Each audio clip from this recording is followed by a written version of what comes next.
السلام علیکم ورحمۃ اللہ وبرکاتہ نحمده ونصلی علی رسولہ الکریم اما بعد۔ آج کا سبق سن لیجئے۔ آج کے سبق کی سرخی ہے نیک لوگوں سے دوستی کیجئے، پارٹ نمبر 62۔ جب کسی سے ملاقات ہو تو سب سے پہلے السلام علیکم کہیے۔ ایک دم سے گفتگو شروع کر دینے سے پرہیز کیجیے۔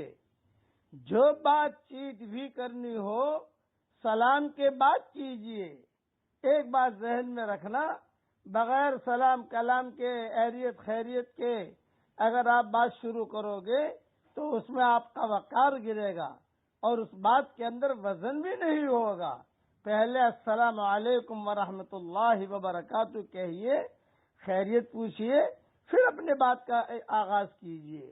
حضرت محمد صلی اللہ علیہ وسلم کا ارشاد ہے کہ جو کوئی سلام سے پہلے کچھ بات کرنے لگے تو اس کا جواب نہ دو۔ یہ بھی کس کتابوں میں لکھا ہے۔ ان حالات میں سلام کرنے سے پرہیز کیجیے۔ جب لوگ قرآن حدیث پڑھنے پڑھانے یا سننے میں مصروف ہوں اس وقت سلام نہ کیجیے۔ درس ہو رہا ہے بخاری شریف کا اور آپ نے جاتے ہی سلام کر لیا، یہ نہیں۔ جب کوئی خطبہ دینے اور سننے میں مصروف ہو، امام صاحب جو ہے خطبہ دے رہے ہیں، آپ داخل ہو گئے، آپ نے سلام کیا، یہ مناسب نہیں۔ جب کوئی اذان یا تکبیر کہہ رہا ہو، مؤذن صاحب اذان دے رہے ہیں، آپ داخل ہو گئے کمرے میں اور سلام کر رہے ہیں، یہ مناسب نہیں ہے۔ جب کسی مجلس میں کسی دینی موضوع پر گفتگو ہو رہی ہو یا کوئی اہم مشورہ ہو رہا ہو، آپ چلے گئے اور آپ نے زور سے سلام کیا، یہ مناسب نہیں ہے۔ جب کسی مجلس میں کسی دینی موضوع پر گفتگو ہو رہی ہو یا کوئی کسی کو کوئی دینی احکام سمجھا رہا ہو، اس وقت میں سلام نہیں کرنا چاہیے۔ جب استاد پڑھانے میں مصروف ہو اس وقت بھی سلام نہ کریں۔ جب کوئی قضاء حاجت کے لیے بیٹھا ہو اس وقت بھی سلام نہ کرے۔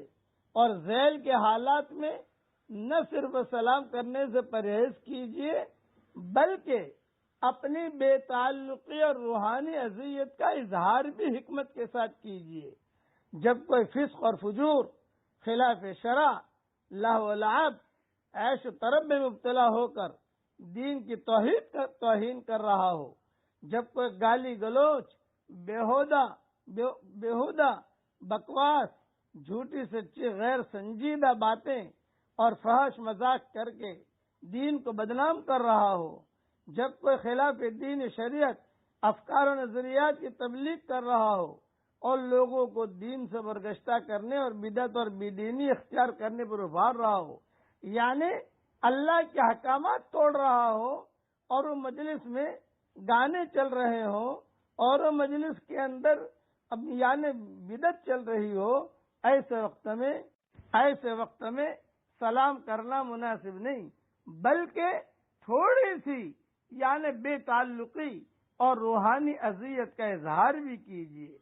جب کوئی خلاف دین و شریعت افکار نظریات کی تبلیغ کر رہا ہو اور لوگوں کو دین سے دور کر رہا ہو اور بدعت اور بے دینی اختیار کرنے پر ابھار رہا ہو، اس وقت میں احتیاط کیجیے بلکہ تھوڑی ناراضگی کا اظہار بھی کیجیے، جیسا آپ کا مقام ہو۔ ہر آدمی کا اپنا ایک قد ہوتا ہے، ہر آدمی کا اپنا ایک مقام ہوتا ہے۔ جب کوئی دینی عقائد اور شعائر کی بے حرمتی کر رہا ہو اور شریعت کے اصول اور احکام کا مذاق اڑا کر اپنی اندرونی خباثت اور منافقت کا ثبوت دے رہا ہو تو ان سے ناراضگی کا اظہار کیجیے۔ سلام بھی کرنا ہے اور معانقہ بھی کرنا ہے، لیکن معانقے کے بارے میں ایک بات وضاحت کر دوں۔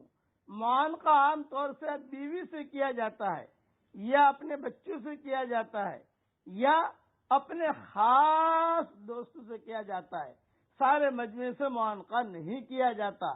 ساؤتھ افریقہ میں یہ خاص طور سے نام لے رہا ہوں، دنیا کے ملکوں میں سب سے زیادہ معانقے کی عادت ساؤتھ افریقہ میں ہے۔